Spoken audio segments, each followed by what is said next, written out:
ما تؤمر ستجدني إن شاء الله من الصابرين হে আমার পিতা, আপনি যা আদেশ করেছেন তা আপনি কার্যকর করুন। আপনি আমার জবে করেন, এই ব্যাপারে আপনি আমাকে ধৈর্যশীলদের মধ্যে পেয়ে যাবেন। সুবহানাল্লাহ। আব্বা আমারে জবে করবেন, আপনি আপনার মায়ের হতে পারে। আমার অনুরোধ হলো আপনি আগে চোখটা বেঁধে নেবেন। সুবহানাল্লাহ। যাতে করে আল্লাহর হুকুম পালন করতে আপনার অসুবিধা না হয়। আল্লাহু আকবার। আল্লাহ পাক আমাদেরকে সেই চরম ত্যাগের নিদর্শন স্বরূপ আল্লাহ আমাদেরকে পশু কোরবানির ব্যবস্থা করে দিয়েছেন। সময় শেষ, তাই আমি একটু সামনের দিকে যাব না।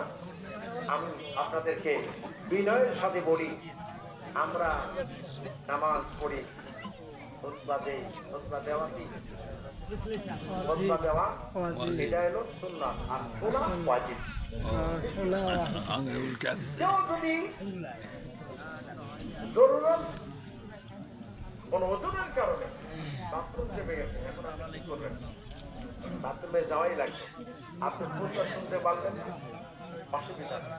কিন্তু আপনার অন্য কোনো জরুরি নাই, অভ্যাসের কারণে আপনি চলে গেলেন, খুতবা শুনলেন না, এটা অস্বীকার করা, এটাকে অবহেলা করা হচ্ছে কবিরা গুনাহ। আপনি শুনতে পারলেন, ওজোর বছর চলে গেলেন, সেটা আলাদা কথা। কিন্তু আপনি মনে করেন দরকার থাকে এই যে অনীহা, এই যে অবজ্ঞা করা, অস্বীকার করা, এটা হলো কবিরা গুনাহ, বড় গুনাহ। আমি গত ঈদের নামাজেও বলেছিলাম, কেউ মনে করেন কবিরা গুনাহ হয় নাকি? কবিরা গুনার চেয়ে বড় গুনাহ হবে যদি কেউ অস্বীকার করে। এটাই হলো মূল কথা, ঠিক কিনা? আল্লাহ রাব্বুল আলামিন আমাদের সকলকে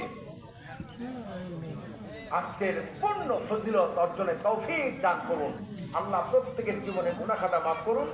আল্লাহ তাআলা প্রত্যেকের ডান হাতে কিয়ামতের দিন আমলনামা দান করুন। আল্লাহ তাআলা বেকারদের বেকারত্ব দূর করুন।